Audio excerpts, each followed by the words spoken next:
Good for what they're doing their truck.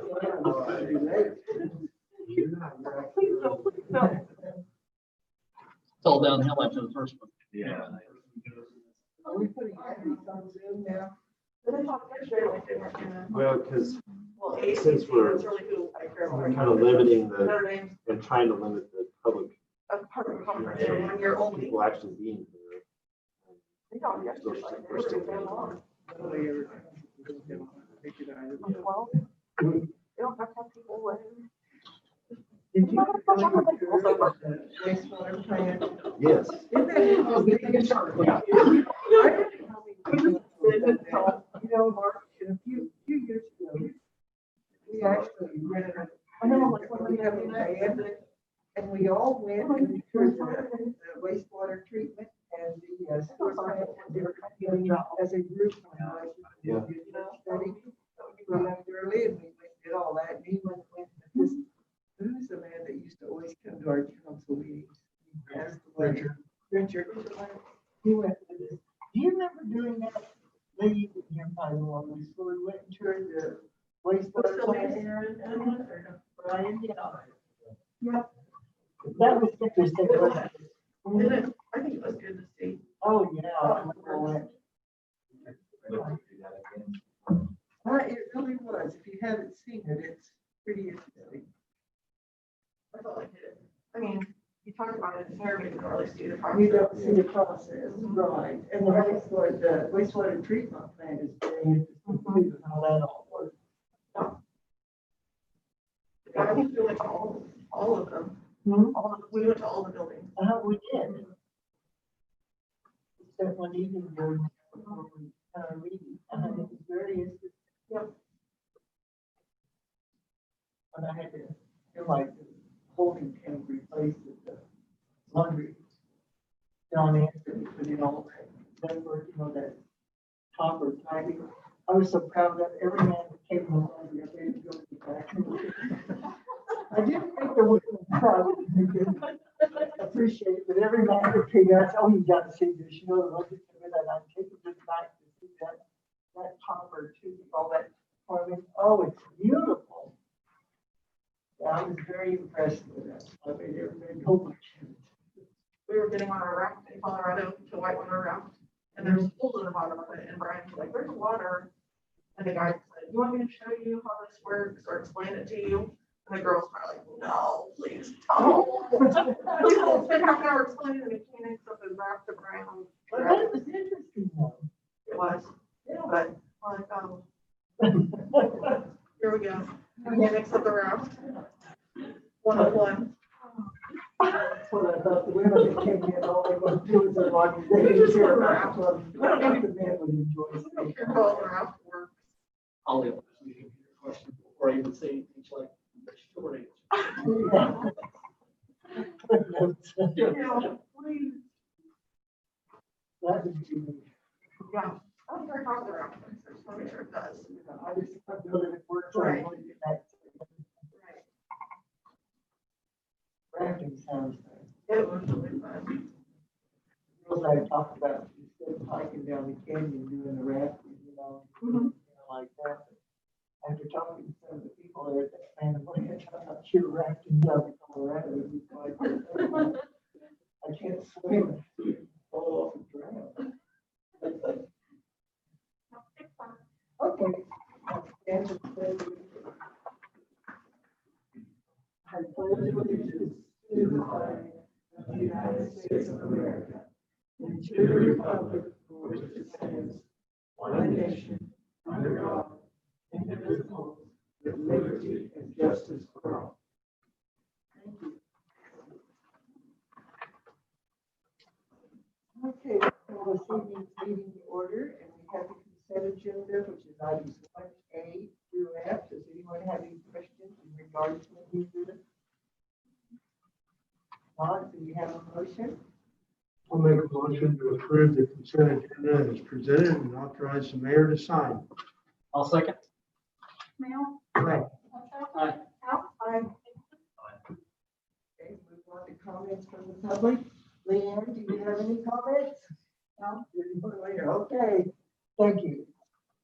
Unfinished business, public hearing for the adoption of the proposed 2021 Paola City budget. We're going to have a motion to open the public hearing. I'll make a motion to open the public hearing on the proposed 2021 Paola City budget. I'll second. Snail. Aye. Armstrong. Aye. House. Aye. Nicholson. Okay, you want to present here, then we'll close the hearing, or you want to wait? I can go ahead and present and then I'll carry over. Pretty basic, over a series of budget work sessions, the 2021 budget was discussed, finalized, and compiled through the necessary state budget forms, which were published in the paper at least 10 days prior to the scheduled budget meeting according to the state statute. From a property tax perspective, overall, comparing the 2020 budget and the proposed 2021 budget, assessed valuation increased roughly 4.85%. The proposed budget is able to capture some additional revenue, which is about 1.53%, which is about a little under $40,000, while still lowering the mill levy. And the mill levy went down about a little over 3% this year. As part of those budget discussions, we have several projects, and some of those we've kind of we'll kick off this fall potentially, but they'll kind of carry over to next year. Roadway wise, that includes the Baptiste extension and the right turn lane at Hedge Lane along Baptiste. We have talked about, and we'll talk about later, the water and wastewater GIS projects, and then those kind of bleed into the master plan projects for next year. And then we've also talked that we're going to try to get the comprehensive plan started this fall, at least get that process going. So that's all I have. If you have any questions. Councilman, have any questions? Okay, let's go ahead and keep narrowing it down just a little. Yeah. 44, 43, so that's a good thing. There's no questions. Do we have a motion to close the public hearing? Motion to close the public hearing and close. I'll second. Snail. Aye. Armstrong. House. Aye. Nicholson. Okay, thank you. Anyone still consider the adoption of the 2021 budget? Do we have a motion for that? Make a motion to adopt the 2021 Paola City budget in the amount of $13,856,952 pursuant to the notice of budget hearing published in the Miami County Republic on July 29, 2020. I'll second. Snail. Aye. Armstrong. Aye. House. Aye. Nicholson. Thank you. New business, consider an ordinance adopting section 505.020 of right of way into the municipal code. I think we discussed this in our work study a little bit. Yes, ma'am. So what I have for you, it kind of comes in two parts. The part that you will approve will be the ordinance, which is the language that will go into the city code that allows us to have an internal policy to regulate more of what goes on in the right of way. So Kurt will have the ability to review and approve all construction and permits that go on in there. So that will try to help alleviate some of the craziness going on in there lately. So I think that's all I have. If you have any questions. Does anyone have any questions in regard to this? I assume we're gonna have to go back and take care of any damages that have already been. Final inspections are required, yes. Okay, do we have a motion to adopt this? We'll make a motion to adopt ordinance number 3162, incorporating section 505.020, use of the right of ways into chapter 505 of the City of Paola Municipal Code. I'll second. Snail. Aye. Armstrong. House. Aye. Nicholson. Okay, thank you. Consider resolution to accept the CRF funding for Miami County. I think the CARES Act. They're always leading forward. Yes. Via the CARES Act and the City of Kansas's Spark Task Force recommendations, Miami County received an allocation from the state's coronavirus relief fund. There's a lot of acronyms that go into this. The city of Paola may be able to receive reimbursement for some of our COVID-related expenses experienced in response to the pandemic and in preparation to reopen. And in order to be eligible for these reimbursements, the city of Paola must approve a resolution stating its intent that any funds received will be spent according to the intentions outlined in the CARES Act. And that the resolution that was prepared was basically something that was drafted. Model resolution was drafted by the League of Kansas Municipalities, and they work with the Kansas Association of Counties. So this actually then came through Miami County to us. So it is had some legal review, not necessarily Mr. Tetweiler, but Is there a dollar amount attached to this? what the county has received is, I think it's $6.8 million, a little bit more. I think they've got some of that is slated for this kind of reimbursement stuff, and then they're also looking at programs for direct aid that may go to business grants. I believe they're considering assistance for housing, utility expenses. There's kind of a whole slew of that came out of those strike team conversations a couple of weeks ago. But that determination won't happen until I think tomorrow is when the counties is set to hear that.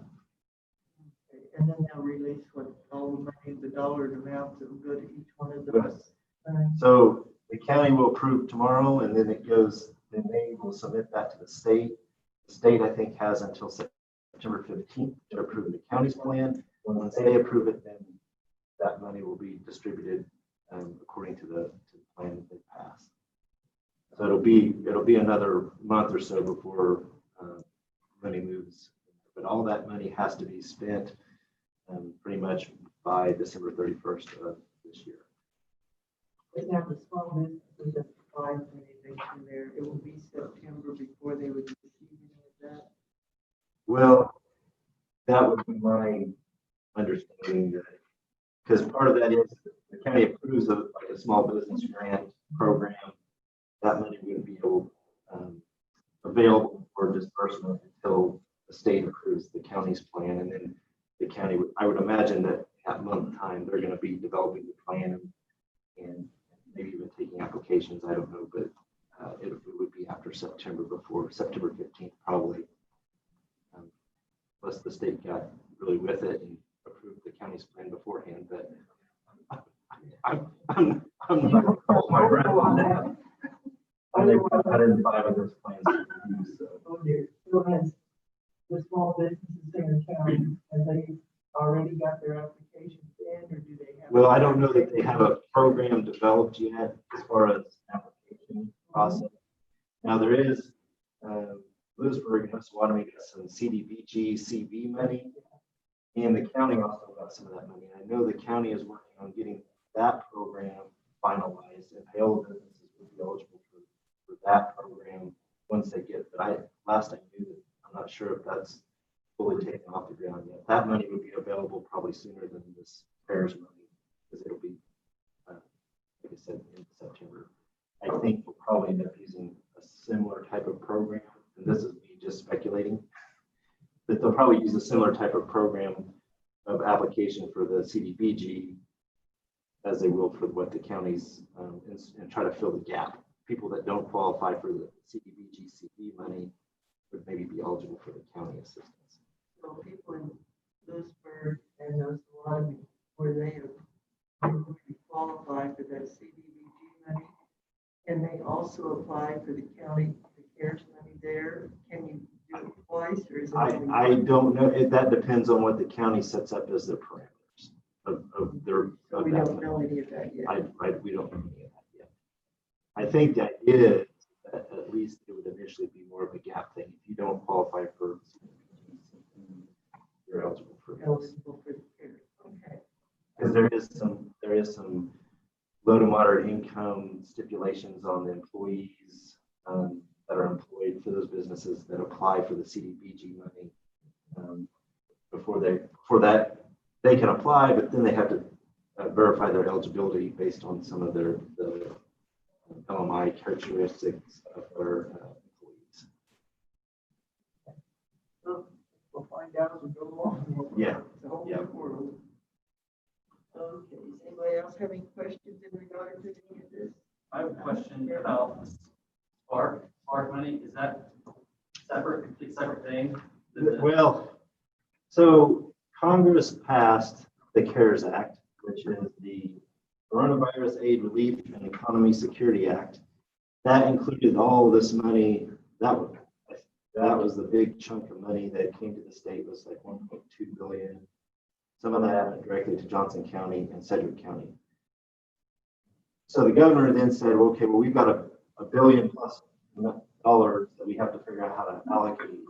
So she put together this SPARK task force to kind of come up with a plan to spend money. Part of that SPARK task force then said, hey, you should give $400 million directly to the counties based on a formula that then they can distribute further down to other local governments. And so that's kind of, and I know I've used Spark money because in our league conversations, they've always talked about Spark money, but it's really CARES money, but then it goes into the coronavirus relief fund, the CRF. So that's why it's.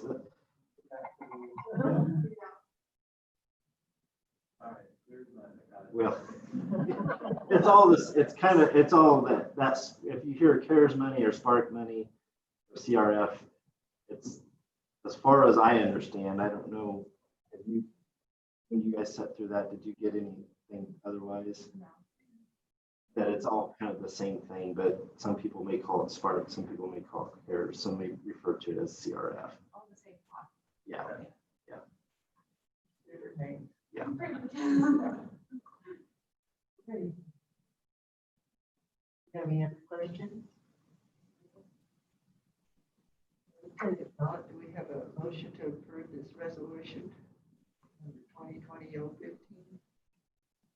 I'll make a motion to approve resolution number 2020-015 CARE CRF, funding eligibility and authorize the necessary signatures. Snail? Aye. Armstrong? Aye. Aye. Nicholson? Okay, thank you. GIS services for the water and wastewater utilities. Samantha, you probably talked about. Yes. The mayor, members of council, the need to develop a GIS system for our water and wastewater utilities has been discussed as part of our 2021 budget development process. The proposed GIS system not only provide a valuable information and educational tool for our new and existing employees, but it would also then be utilized moving forward for master plan projects and the utilities that we have slated for 2021. Our staff has worked with Midland GIS to develop a scope that provides data collection services, as well as the development of the web interface that we would be able to use to actually see the information, the data that we collect. That's part of that was based on previous experience utilizing Midland. I also went on to the Esri, which Esri is kind of the trend. You might correct me if I'm wrong. That's more of the architecture that a lot of these companies use to put GIS information in various formats. So I went to the Esri website to look at partners, and there in Kansas there wasn't really any partners that did what Midland does, and so we didn't solicit other bids, get other quotes from other companies.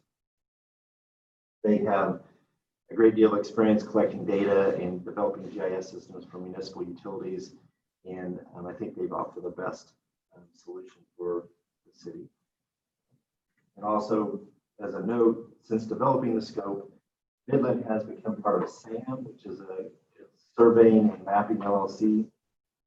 That I talked to our Midland rep, Erin Allen, and she said that basically we have this contract with Midland, and their deal with SAM finalizes, we just transition over to the agreement with transition over to SAM. Midland's people, the same people that we've been dealing with, are going to come out. They're going to do all that work. It's just going to change the name moving forward. So council's willing to move forward, have the agreement as part of the packet.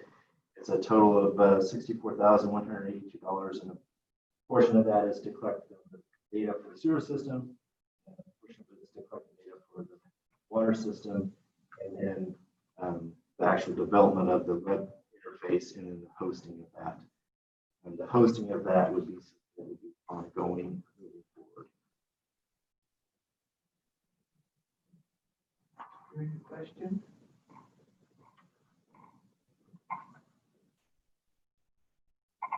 This will make it easier for Kirk and them.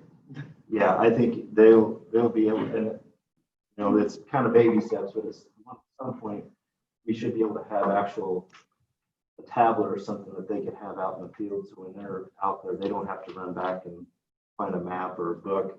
They can look at it while they're out in the field and they can see aerial pictures of, okay, yeah, that valve should be right here, or that manhole should be right here. So I think it'll be pretty handy as we move forward. Yep. And this also helps them into the future comprehensive plan. We would help primarily with the master plan for water and wastewater, because what those engineering firms will do is they want to take that GIS information and they'll upload that, and then they'll start building, like for the water side, they'll build a hydraulic model so that we can, if we know that we need to have an extension that somebody has requested, we can go in there and plug that into that model, and they can say, yep, that'll work, or no, you're going to have to provide a loop feed from someplace else to help give the pressures that they need. So that GIS information will be that modeling.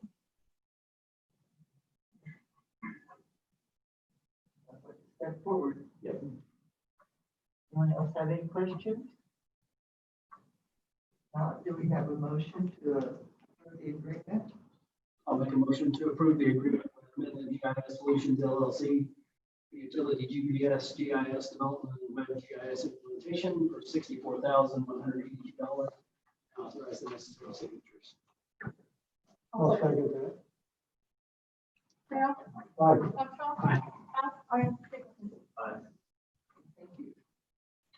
Committee reports, staff reports, guess COVID-19 regulations, update. Yep, just kind of giving an update. I know we wanted to kind of touch on this. At this time, I don't know that I have any strong recommendation about changing what we've got going on as far as the mask ordinance. I do think it is something we need to pay attention to what happens in the next probably 5 weeks. We've got another week before school starts, but about 4 weeks after the school starts, and see kind of what happens before we make a decision on that.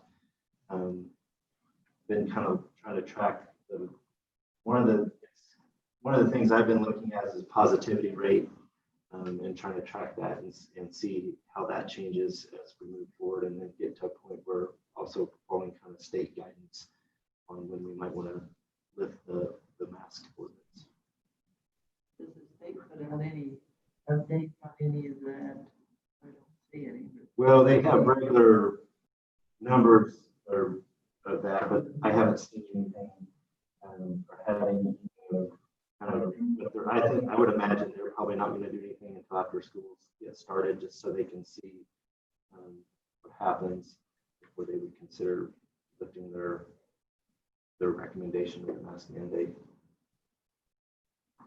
So what kind of impact, now that we've had this mask ordinance for almost a month now, what kind of impact does it have on the police department? Have we actually issued citations or warnings? I'm just curious to see feedback. Last, I haven't heard that we've issued any citations on that. I think that my understanding is that they've had some communication and given some warnings or education opportunities. I don't know, is that? Okay. That sounds good. I haven't heard of any other than prosecuting. Just didn't know how to, just another thing that we deal with is Bonded out to a Walmart a couple times. Wouldn't have happened otherwise.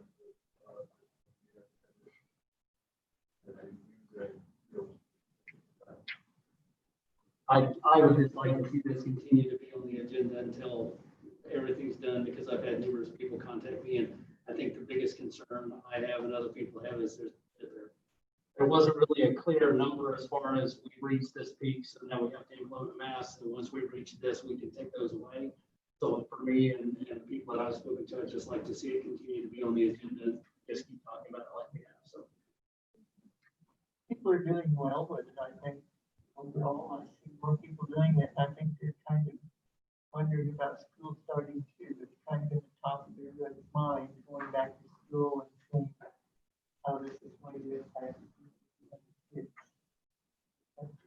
And that definitely a priority for schools. For children. Okay, do you have anything else? Just kind of a little snippet on an economic development item. We've had an inquiry about a lot Vale Industrial Park. And this project would initially include an indoor baseball softball complex. Based on the LDO, the proposed use is defined as recreation and is not allowed in the industrial zone. So we would have to rezone it as thoroughfare access. Looking at the available lots out there, probably the best lot for that is track 3, which is located east of the Briley headquarters. And that Briley headquarters had been rezoned that thoroughfare access years ago. And so rezoning would be less probable or less problematic if we were right next to one. We're not really doing a spot zoning or anything. That request, they are requesting that property for $1. And then if track 3 was approved, that would be then we'd have to explore options for the community garden. And kind of thinking about moving forward, if there's interest there from the council's standpoint, we could prepare more information for the next work session and kind of work towards maybe having something ready to go at our next meeting as far as a sale if we were interested in doing that based on conversation at the work session. Is that Be a whole lot more. Trying to down the shore. So we didn't have no idea how many people it would employ. well? I think we need to kind of be able to have a conversation with, if council's interested in at least engaging in the conversation. It would be a baseball softball complex, basically where they could practice and do things indoors. If council's interested in that, then we could go back, because some of that gets to be private financial information and business planning, and so we would want to be cautious of doing that if we're comfortable with the open session. And ensure that we're doing that. And we've got some stipulations on executive sessions that we have to take care of too. So we can't just talk about anything in executive sessions too, but we have to have a balance. I'm interested, I feel like I'm a little bit, because I'm friends with the individual, so I will put that out there, but, the community garden is gonna be probably an issue, even if we moved it, just because of the sentimental, which I know they know, but at any point it could be developed. So if there were any way to work with them, but I think it's worth looking into.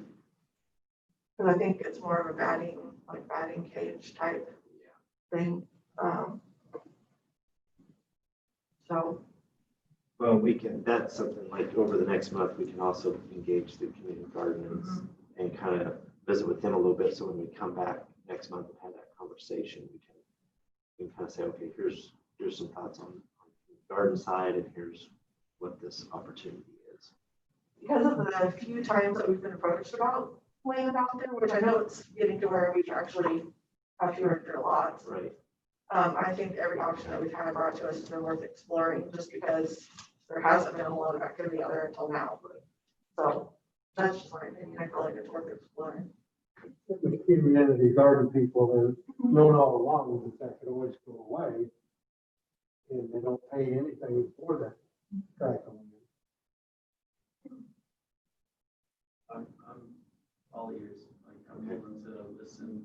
If there's a way to, I'm willing to look at rezoning another lot if it means saving the garden. I know that's not come through. They've invested a lot in that place. So I kind of want to everybody.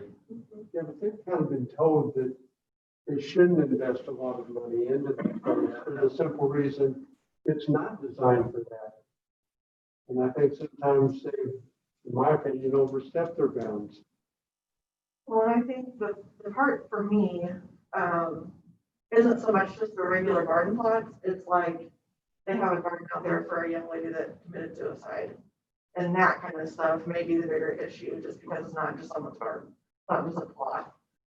So I think we should just at least have a discussion with both parties and see what we can figure out. I don't want to just say, take a hike, I'm gonna do that. I don't want to know appropriate. Well, no, because there's sentiment on both sides of that, Right, given the history, so. right, right. I guess we can have a preliminary discussion. Mhm. The promises. Right. Anything else? I think that's all I have. Randy? I just have the budget certificate page, if you would all sign it before you go. That's all. Go, Your Honor. Eric? All right. Okay, matters for the council, Dave. Nothing. So, we need a motion for adjournment. Motion we adjourn the meeting. I'll second that. Kyle. Aye.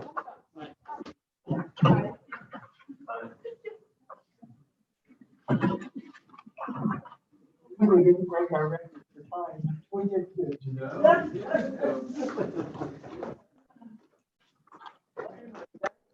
Thank you for all the time. We're back.